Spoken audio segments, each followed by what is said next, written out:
moja kwa moja kutoka London, na hii ni Swahili Voice.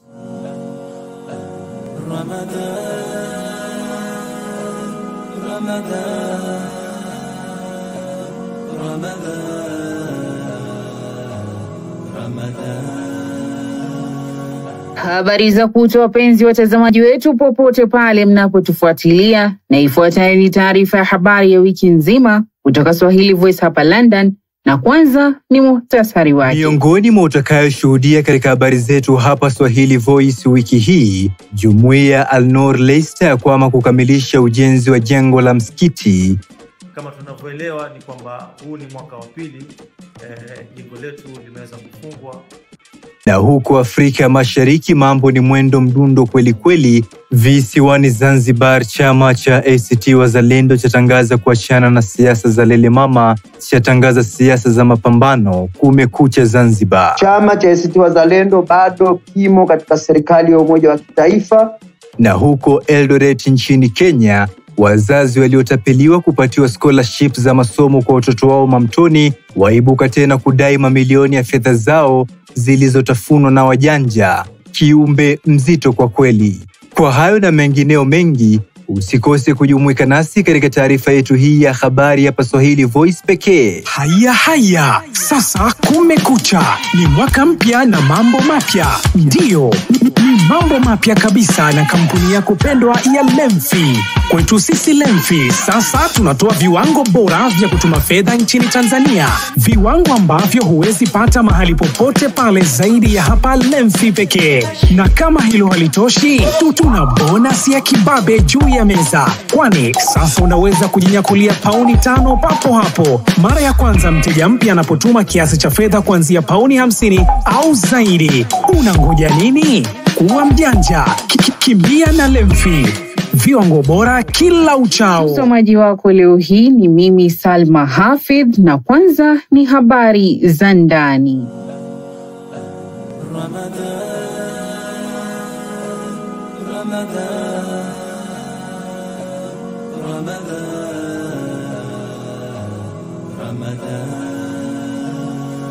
Jumuiya ya Waislamu wazungumzao Kiswahili wa huko Leicester umeibuka tena mwaka huu na kueleza thakala wanayopitia ya kushindwa tena kukamilisha ujenzi wa jengo lao la msikiti kwa takriban mwaka wa pili sasa. Shida iko wapi? Mwandishi wetu Omar Roy Hussein ametuandalia taarifa inayosomwa na Amuri Musema. Takriban miaka 2 sasa tangu jengo hili la msikiti livunjwe kwa malengo ya kulikarabati upya na kuliongezea ufanisi wake, lakini bado tu halijakamilika.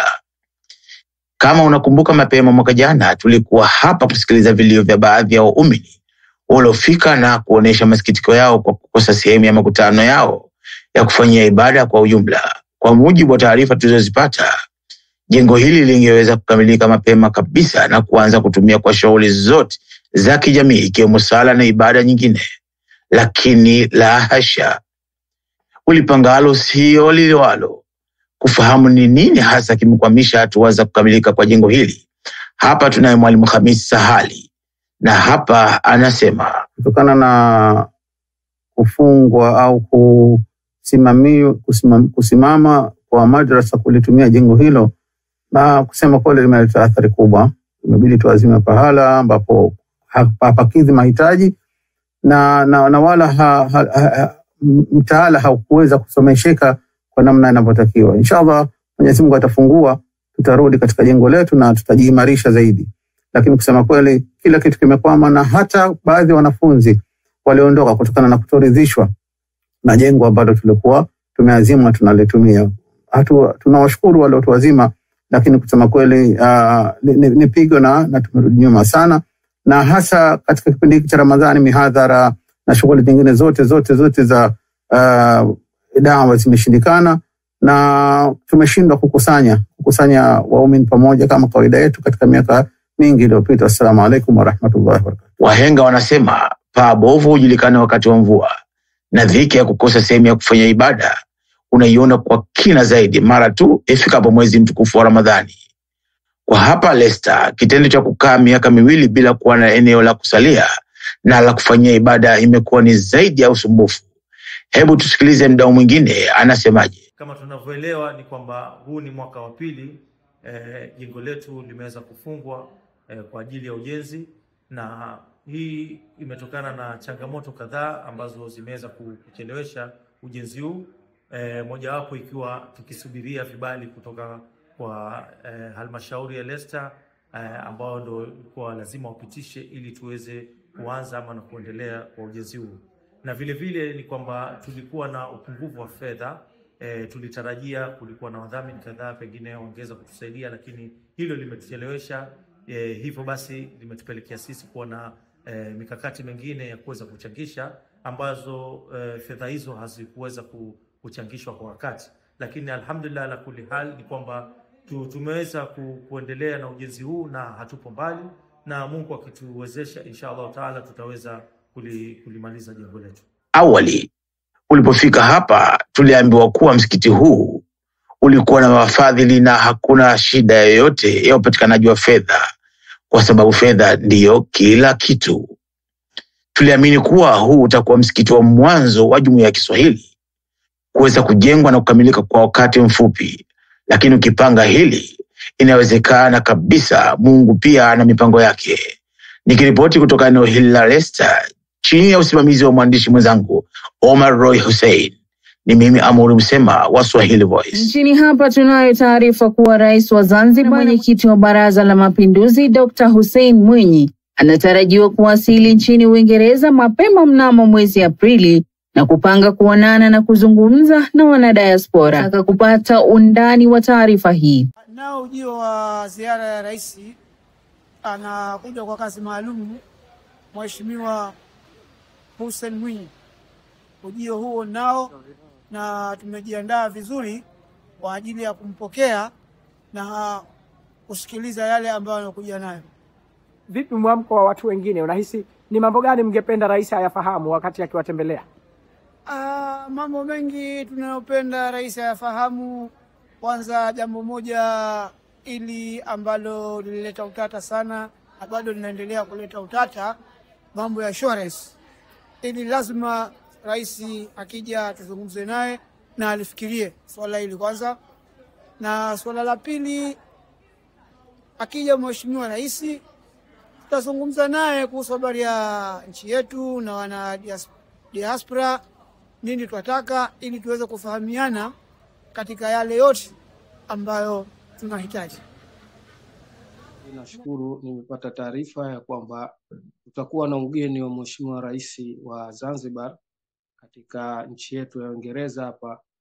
Kwa hiyo katika mwezi huo wa Aprili, kwa hiyo tuna furaha sana ya kuweza kupata ugeni huo, na inshallah Mwenyezi Mungu atujalie tukutane nao katika hali ya kuwa uko wazima na afya, ili tuweze kwenda kumsikiliza mheshimiwa rais nini anatuitia, na sisi alhamdulillah tuko tayari kwenda kumsikiliza.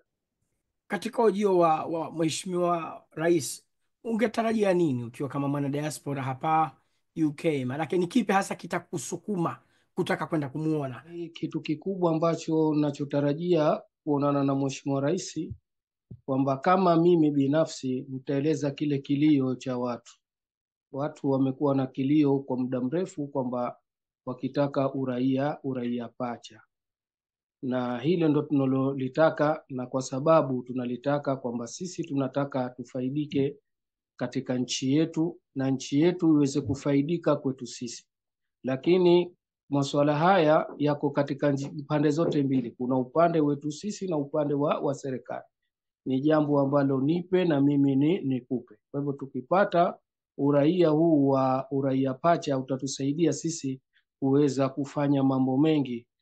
Serikali itafaidika sana kutokana na watu sisi, kwa sababu serikali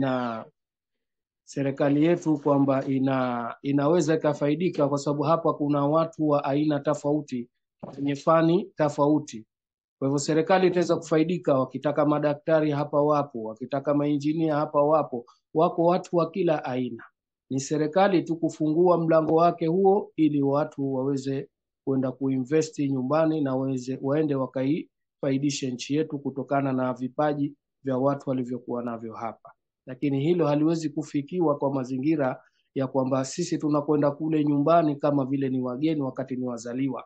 Kwa hivyo Pindipo sisi tukarejeshewa uraia wetu, basi itakuwa hilo jambo litakuwa ni jepesi, litatupa matumaini, na sisi tutakwenda kupigana kuhakikisha kwamba tunaifaidisha nchi yetu katika kuiletea maendeleo makubwa kabisa. Asante sana Maalim Hussein. Labda ungepewa fursa moja tu ya kumuuliza Mheshimiwa Rais swala au kumshauri kitu, kingekuwa kitu gani? Ningelimshauri kwamba hawa watu wanaishi huku, wameondoka majumbani wa nchini mwao sio kwa kufurahi, wameondoka, wengine wamekuja kufata opportunity ambazo ziko katika hizi nchi, na kwa kweli wamefaidika, na ushafika kwamba ni wakati wao wa kwenda kuinufaisha nchi yetu. Kwa hivyo mimi ninamuomba Mheshimiwa Rais angefungua mlango wake, akawasikiliza watu wake, akaweza kupata yeye manufaa, na tukaisaidia nchi yetu katika kuiletea maendeleo, watu wakaweza kufaidika kutokana na vipaji ambavyo vilivyokuwepo. Ningemuomba tu Mheshimiwa Rais akafungua mlango, akawa na moyo safi na insafu katika kuwakubalia wananchi hawa. Wananchi hawa hawahitaji zozote zaidi ya kwenda kuinufaisha nchi yao. Kwa hivyo hilo ndo ninalomuomba Mheshimiwa Rais, awapokee maombi yao watu waliokuwa hapa, wana nia ya kwenda kutekeleza maendeleo katika nchi yao. Uongozi wa msikiti wa Becontree Heath wa hapa Dagenham jijini London umethibitisha kuwepo kwa mkwamo mdogo wa juhudi zao za kukamilisha ujenzi wa msikiti huo kutokana na kuwepo kwa changamoto kadhaa nyemelezi. Mwandishi wetu Salama Mohamed anabeba ripoti nzima ya kadhia hii. Kwa hakika alipangalo jalali, mja hawezi kulipangua kamwe. Hili hapa ni jengo la msikiti wa Becontree Heath, ambapo kwa mujibu wa mipango iliyowekwa hapo awali ni kukamilisha ujenzi wa jengo hili mapema iwezekanavyo, na hivyo kuwezesha kutumika kwa ibada kuanzia mwezi huu mtukufu wa Ramadhani. Je, jengo hilo limefikiwa? Hebu tumsikilize kidogo katibu mkuu wa Jumuiya ya East African Educational Foundation, Dr. Mohamed Zaharan anasemaje? Nikianza kujibu ni kwamba lengo hili halijafikiwa, na labda itahitajika sababu kwa nini halijafikiwa. Sababu ni kwamba hapa kipindi cha katikati kulikuwa na, kama tunavyojua, sherehe za Christmas ambazo sisi kwa upande wa ujenzi wa msikiti hazitu affect, lakini wale ambao wanahusika na kazi zilizomo ndani, hasa kampuni za steel ambayo ni moja katika phase muhimu sana ya ujenzi, kipindi hichi cha mwaka mpya na Christmas walifunga kazi na wakapostpone kazi yetu for almost 1 month. Walikuja kuwa available katika mwezi wa February. Kwa hivyo hii kidogo ilitupa setback, kwamba muda ambao tuliupanga kumaliza kazi ile ya steelwork katika jengo haikuweza kukamilika kama tulivyopanga. Jingine ambalo vile vile lilichangia katika delay ni process za approval, kwa sababu katika majenzi ya nchi hii kila stage ya ujenzi lazima iwe approved na department ambao tunaita building control. Sasa nao vile vile katika kipindi hichi cha mwaka mpya wanakuwa wanafunga kazi zao. Kwa hivyo kipindi cha mwaka mpya na sikukuu za mwaka mpya na Christmas kwa kiasi fulani zilichangia. Kuna sababu nyingine ndogo ndogo lakini si muhimu sana kuzitaja hapa, nafikiri hizo zilikuwa ndio main. Ni jengo ambalo limetumia fedha na juhudi kubwa sana katika kipindi cha mwaka mzima sasa. Ingawa juhudi kubwa imekuwa ikitumika kuhakikisha ujenzi wa jengo hili unafikia kikomo na kuanza matumizi, kikwazo kikubwa kwa sasa kimekuwa ni fedha ndogo iliyobakia. Na hapa tunakumbuka kuwa baada ya kuchangisha fedha nyingi kwa muda mfupi, nini hasa kinakwamisha fedha kidogo zilizobaki kukosekana? Suala hili hakuna wa kulijibu isipokuwa mwenyewe Dr. Zaharan, na hapa anasema. Suala zuri sana. Unajua mambo ya fundraising ni process ambayo tunaweza tukasema ni continuous process. Ukitizama tulipoanzia kununua jengo kwa £750,000, tukafika mpaka kuanza kazi za ujenzi kwa budget ambayo ilipangwa ya £200,000 na kufikia stage kwamba sasa hivi umebakia around 50,000 ambazo tunazitafuta. Naweza nikasema kwamba kuna progress, lakini hii ni process ambayo endelevu, kwa sababu pesa za ujenzi katika organization kama zetu ambazo ni charitable, sio kwamba ziko mahali unaenda kuchukua unafanyia kazi, inabidi uzitafute. Kwa hivyo kunakuwa na changamoto katika kuzipata, lakini tunashukuru Mungu kwamba kidogo kidogo tunaendelea na gap inazidi kupungua. Wito wetu ni kwamba kama ulivyosema kwamba tumemla ng'ombe mzima, sasa hivi tumebakia mkia. Tujitahidi tuhakikishe kwamba hii kazi haitofikia mahala ikawa imesimama. Kazi inaendelea na ikamilike kwa mujibu wa timetable ambayo tumeipanga. Kama ulivyoweza kumsikia, Dr. Zaharan amejieleza vizuri, na ingawa hatua ya kushindwa kufanikisha kufika lengo imekuwa ya kukatisha tamaa kwa kiasi fulani, uongozi wa taasisi hii bado haujakata tamaa kabisa na jambo lao hili. Suala linabaki, je, lini watatoboa? Nikiripoti, mimi ni Salama Muhammad wa Swahili Voice. Sasa tumalizie habari zetu za ndani kwa kuangazia na kupitia dondoo za habari kubwa na muhimu zilizopamba moto nchini Uingereza wiki hii. Wiki ya sayansi nchini Uingereza imefanyika kuanzia tarehe 7 hadi 16 Machi mwaka 2025, ikisherehekea mafanikio ya sayansi, teknolojia, uhandisi na hisabati, yani STEM. Kauli mbiu ya mwaka huu ni mabadiliko na urekebishaji, inayoangazia jinsi viumbe na teknolojia zinavyobadilika ili kuendelea kuishi na kustawi. Katika somo hili, wanyama na mimea hubadilika kulingana na mazingira yao, huku teknolojia ikiendelea kuleta suluhisho jipya katika elimu na tiba za matibabu. Pia mabadiliko haya yanaonekana katika anga za mbali, ambapo nyota na sayari zinabadilika. Shule nyingi zinapanga kufanya majaribio na shughuli mbalimbali kusherehekea wiki hii ya sayansi. Je, wewe au shule yako mmejiandaa vipi? Tuambie. Kiongozi wa chama cha Leba na waziri mkuu wa Uingereza Sir Keir Starmer amesema mfumo wa sasa wa mafao, yani benefits, kuwa hauwezi kuendelea, hauna uhalali na si wa haki. Serikali inapanga kufanya marekebisho ya mfumo wa ustawi wa jamii ili kupunguza gharama kubwa zinazoongezeka. Waziri wa kazi Liz Kendall atatangaza mabadiliko, ikiwa ni pamoja na kupunguza mafao kwa watu wenye ulemavu wa muda mrefu na wale wasioweza kufanya kazi. Hata hivyo, baadhi ya wabunge wa Leba wameonyesha wasiwasi, wakihofia kuwa hatua hizi zitawaweka walemavu katika umaskini.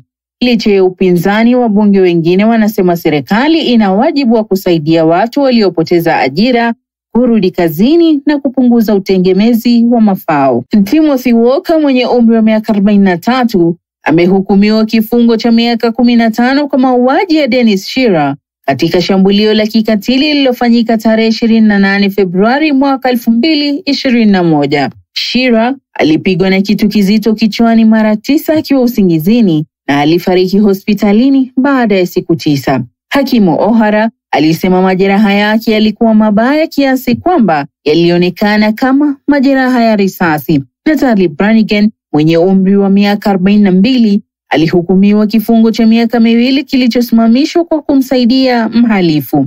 Maafisa wa polisi walisema familia ya Shearer imeathirika vibaya, huku mama yake wa kambo na mama mzazi wakibaki na huzuni kubwa. Na tumalizie habari zetu za ndani kwa mkasa wa Kama Matamu, ambapo nchini hapa tunaarifiwa kuwa ripoti zinaonyesha kuwa dawa za dopamine agonist zinazotumika kutibu restless leg syndrome ama RLS na magonjwa ya waka zinaweza kusababisha tabia hatari kama kupenda kamari, matumizi holela na tabia zisizo za kawaida za kupandwa na upwiru ama mzuka wa ngono.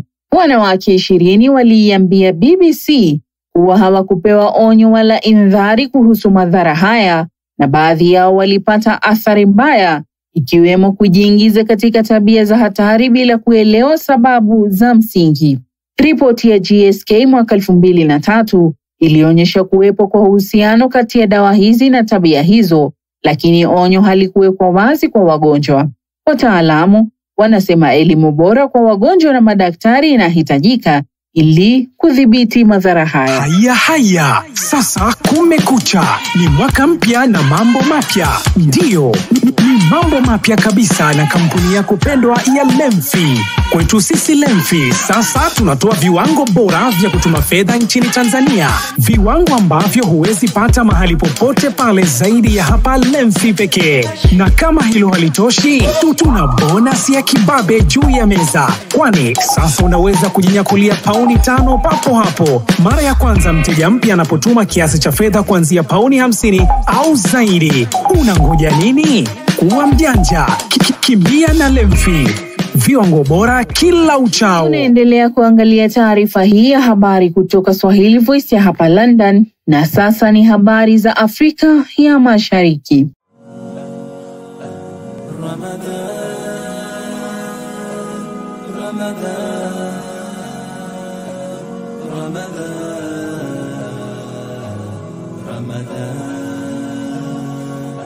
Visiwani Zanzibar, chama cha ACT Wazalendo kinachounda serikali ya umoja wa kitaifa sambamba na chama tawala cha CCM kimetangaza rasmi kuachana na siasa za maridhiano na kuanza siasa za mapambano. Nini hasa kimepelekea uamuzi wao huo? Profesa Omar Faki ni mmoja wa viongozi waandamizi wa chama hicho na hapa anasema. Taarifa za kwamba chama cha ACT Wazalendo kimejitoa katika serikali ya umoja wa kitaifa sio za kweli. Kwa sasa hivi chama cha ACT Wazalendo bado kimo katika serikali ya umoja wa kitaifa, na wakati na utaratibu wa kujitoa umeachiwa kamati ya uongozi ya chama chetu taifa na halmashauri kuu. Halmashauri kuu ilielekeza kamati ya uongozi taifa kuangalia utaratibu bora na wakati bora wa kujitoa katika serikali ya umoja wa kitaifa, lakini hadi sasa hivi bado chama cha ACT Wazalendo hakijajitoa katika serikali ya umoja wa kitaifa. Kilichotokezea ni kuoa katika dhana ya kufanya siasa za maridhiano,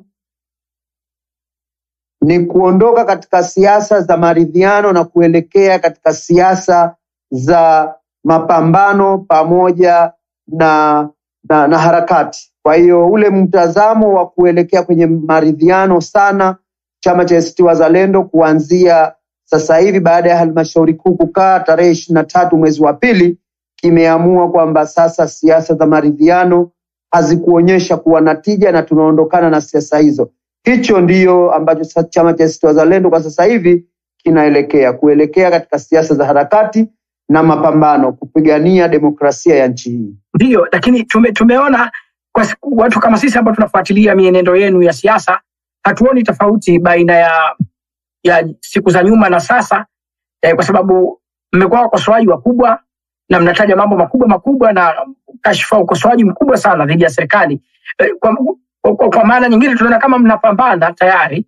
Je, mnaposema sasa mnataka kuacha siasa za maridhiano, mnataka kutuambia kwamba kile mlichokifanya nyuma ni kiboribo tu, mambo yanaanza sasa? Kilichokuwa kinafanyika ni tulikuwa tunafanya wajibu wa chama chochote cha siasa ambacho hakiongozi serikali, kuona na kusema yale ambayo tunahisi hayafai kutendwa na serikali iliyopo madarakani. Lakini tulikuwa bado tunaingia katika meza na tunashiriki katika vikao vya kuridhiana, vikao vya kutafuta suluhu, hasa upande wa Zanzibar ambako kunaikuwa na mkanganyiko mkubwa katika siasa za nchi. Kwa hiyo kilichotokezea huko nyuma ni kwamba tulikuwa tunatimiza ule wajibu wa chama chochote cha upinzani ya kuyasema yasiyostahiki kufanywa na kusema yale yanayostahiki kufanywa na chama ambacho kiko madarakani. Lakini bado tulikuwa tunaendelea kwenye meza za mazungumzo kuzungumza na chama kinachoongoza nchi hii ili kupata suluhu ya hasa katika upande wa demokrasia wa nchi hii.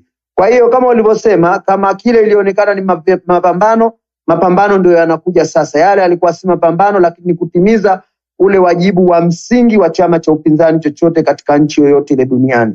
Sasa hivi tunaelekea kwenye mapambano, kwa maana kwamba mazungumzo hayakuonekana kuwa na tija wala kuridhiana hakukuonekana kuwa na tija, kwa sababu tumeonekana kwamba tunaridhia sisi zaidi kuliko kuridhiana. Kwa hiyo yale yalikuwa ni wajibu tu wa chama chochote cha siasa na hayakuwa mapambano hasa. Mapambano yanaenda kuanza sasa. Tumalizie habari zetu nchini Kenya ambako tunaarifiwa kuwa kwa mara nyingine kundi la wazazi ambao wanaamini kuwa walitapeliwa kisomi mnamo mwaka 2022 katika sakata la watoto wao kudanganywa kuwa watapatiwa fursa za masomo hasa katika nchi za Finland na Canada waliandamana wiki hii jijini Eldoret kuishinikiza serikali ya jimbo la Uasin Gishu kuwarudishia mamilioni ya pesa zao. Mwandishi wetu mpembuzi yakinifu Nyota Suleiman anaripoti zaidi. Ni awamu nyingine ya maandamano yaliyoshuhudiwa wiki hii katika jiji la Eldoret. Kundi la wazazi waliolaghaiwa fedha zao mnamo mwaka 2022 katika sakata la masomo ya watoto wao katika mataifa ya Finland na Canada wakikongamana kuanzisha upya shinikizo kwa serikali ya jimbo la Uasin Gishu kuwaregeshia fedha zao walizolipa. Jumla ya wanafunzi 300 wanasemekana waliathirika kwenye sakata hili, ambapo maafisa wakuu wa zamani kwenye serikali ya jimbo hili ndio wanahusishwa na utapeli huo. Wakibeba matawi na mabango, wazazi hao walielezea ugumu wanaopitia katika mchakato mzima kutafuta haki, wakisema baadhi ya asasi husika serikalini zimekuwa zikiwapuuza. Wanasema kwamba tangu mwaka 2022 watoto wao wameendelea kusalia nyumbani wakikabiliwa na msongo wa mawazo pamoja na hali ya mfadhaiko. Mtoto wangu mimi personally yako nyumbani, amejifungia ndani ya nyumba. Ni mtoto msichana, niambieni, 2 years down the line akiwa nyumbani. Alikuwa ameitwa Egerton University, hakuweza kwenda huko sababu ya mandago. Mtoto wangu hayuko Finland, hayuko campus, ako nyumbani. Tafadhali, maono yake na vision yake imezimwa. Ruto, please, our president, kuja angalia kaunti ya nyumbani, kutujusort shida zenye tunapitia hapa. Tumekanyagiwa hapa, hata kufikia hapo tunafika county assembly, tunafukuzwa kwa maofisi, hatutaki kusikizwa. Tafadhali tusikie. Kilio sawa na hicho kimetolewa na Shadrack Juma, mmoja wa wazazi mwathiriwa, ambaye anasema kwamba alimlipia mtoto wake jumla shilingi milioni 1.7 pesa za Kenya ili kufadhili masomo yake katika taifa la Finland. Hata hivyo, la kustaajabisha ni kwamba licha kulipa kiasi hicho cha fedha, mwanawe bado amesalia nyumbani huko mustakabali wake ukiwa haujulikani. Mtoto wangu alikuweza kupata barua ya kuwa admitted to Loja campus ambayo iko under Lorea University. Nikalipa pesa yangu 918,000. Alafu nikarudi nikaongeza 359,000 is equals to 1,277,000. Nikaambiwa ilikuwa last year, nikaambiwa mtoto mwezi wa 11 ataenda. Mtoto aliwacha shule, alikuwa second year. Mpaka up to date mtoto amekaa nyumbani anahangaika. Mtoto hata kutembea hata kuongea imekuwa ngumu kwake. Tunaomba kwa unyenyekevu mwingi sana, tafadhali, yeyote mwenye ako concerned kwa hii maneno ya Finland, hakikisha ndoto za watoto wetu imetimia, aturudishie pesa zetu, tuangalie another option. Ni swala ambalo limevutia hisia kali kutoka kwa wanaharakati wa vyama vya kiraia katika jimbo hili la Uasin Gishu, ambao wamepaza sauti zao kuitaka idara ya mahakama nchini Kenya kuharakisha kesi zilizowasilishwa mbele yake dhidi ya waliohusika na utapeli huu. Wanaharakati hao wamesema kwamba baadhi ya waathiriwa wamepatwa na magonjwa ya moyo kutokana na hasara kubwa waliopata kwa kuuza mali zao kugharamia masomo ya watoto wao ghaibuni. They were paying between 1.2 million na kuna family ililipa 3.8 million. Family ya moja 3.8 million. Mpaka unasikia baba ako na diabetes na pressure. Imebidi watoto sasa waanze kuchuga baba, waachane kazi. The worst aspect ni ya kwamba apart from kuuza mashamba, assets kama matrakta na magari, rental houses, walifanywa harambee. The worst aspect ni ya kwamba kuna watoto ama wafanyikazi walipokuwa wanafanya kazi in hospitals and other institutions in this country were resigned from well-paying jobs, ndio waende ngambo, mpaka leo wajaenda. Kwa sasa inasubiriwa kuona mkondo ambao sakata hili utachukua, hasa ikizingatiwa kuwa waathiriwa wanadai kwamba baadhi ya maafisa wakuu serikalini wamekuwa wakihujumu uchunguzi unaoendelezwa na wapelelezi kuhusu swala hili. Nikiripotia Swahili Voice kutoka jimbo la Uasin Gishu, mkoa wa Bonde la Ufa nchini Kenya, jina langu ni Nyota Suleiman. Haya, sasa kumekucha. Ni mwaka mpya na mambo mapya. Ndiyo, ni mambo mapya kabisa na kampuni yako pendwa ya Lemfi. Kwetu sisi Lemfi, sasa tunatoa viwango bora vya kutuma fedha nchini Tanzania. Viwango ambavyo huwezi pata mahali popote pale zaidi ya hapa Lemfi pekee. Na kama hilo halitoshi, tuna bonus ya kibabe juu ya meza. Kwani sasa unaweza kujinyakulia pauni 5 papo hapo mara ya kwanza mteja mpya anapotuma kiasi cha fedha kuanzia pauni 50 au zaidi. Unangoja nini? Kuwa mjanja, kimbia na Lemfi. viwango bora kila uchao. Wapenzi watazamaji wetu, mnakumbushwa kusubscribe katika channel yetu hii, comment, like na share habari hizi na wengine. Komenti zote zitajibiwa. Na huu ndio mwisho wa habari za wiki kutoka Swahili Voice, na watakieni wikendi njema. Alamsiki.